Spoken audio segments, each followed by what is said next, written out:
This is the fourth installment of the 4 questions we are going to sit with today. Again, I am Willow Sweeney, and our question for this session is, how do we start to take control of our own inner lives? And how do we stop blaming the outside world for everything that we're experiencing in life?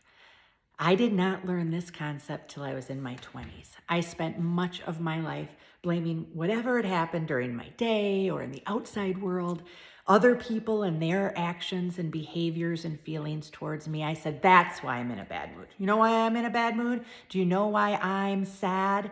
It's because something has happened to me from the outside it's making me. And in a way, I would blame other people and other situations for whatever I was going through in my life at that point. While that can be true, and it's very important for us to learn to assess responsibility when things have happened to us in the outside world. If somebody else is mean to you, it is not your fault that they've been mean, it's their fault. But to actively just wait until the outside world changes keeps us caught in a place where we are sort of out of control of our experience in life. We will almost never be able to control all the things that happen to us from the outside world. And some of those things are biggies, major loss, major illness, the death of a loved one, the end of a relationship. Those biggies in life, they can really affect our inside experience, and that's completely normal and healthy. That happens, and then we find a way to deal with those things. What isn't healthy is for us to take all the small things that happen to us day to day and let that determine how we are thinking and how we are feeling. Because life does not always go the way we want it to. If we were in control of all the outside things, we would have nothing to be sad or mad about. So because we are sometimes sad and mad, it's proof positive we're not in control of those things. So what I want to encourage people to do is to take a step back and say, in which parts of my life have I been actively blaming? And what does that blame do? Because one thing that it does is it takes away our own ownership over our behavior and our feelings. As you age, as you go through high school, one of the skills you want to adapt to and develop is saying, this is who I am on the inside. I am good enough no matter what happens on the outside.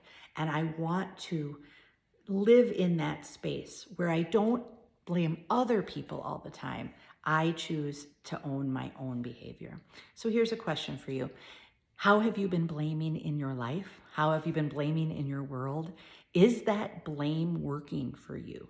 Have you found any wonderful things come into your life because of this active form of blame? Now, again, that's not the same thing as assessing responsibility. It's really important, especially in circumstances of abuse, that we realize that's not my fault. I'm not going to shame myself or blame myself for the things that have happened to me. That's not my fault. But what about social interactions or day-to-day pet peeves that come up in our lives? Have we been just giving our day away for every single day and not taking some control over our inside lives to know, do I like those things? I do not like them. Do I like it that that girl looked at me like that in the hallway? I don't. But I don't want to give up control of all of my thinking and all of my emotions and give that to her. I want to control that. So I can be in a fine mood, I can be clear thinking, and I can handle situations that I don't like. And instead of this constant cycle of blame, you know whose fault it is? I don't like Spanish. You know why? I don't like my teacher. I don't like lunch. Do you know why? Because my friends are in the other one. I don't, basketball has really become, so terrible for me. Why? Because we have to run all the time. By the way, I like having lunch with my friends. I don't particularly like running in basketball. And the Spanish teacher might not be exactly who you wish she or he was. But letting those smallies, not biggies, but smallies, totally control your inside life, it's not probably working for us. So how have you been doing that? And how can you see to do a different way?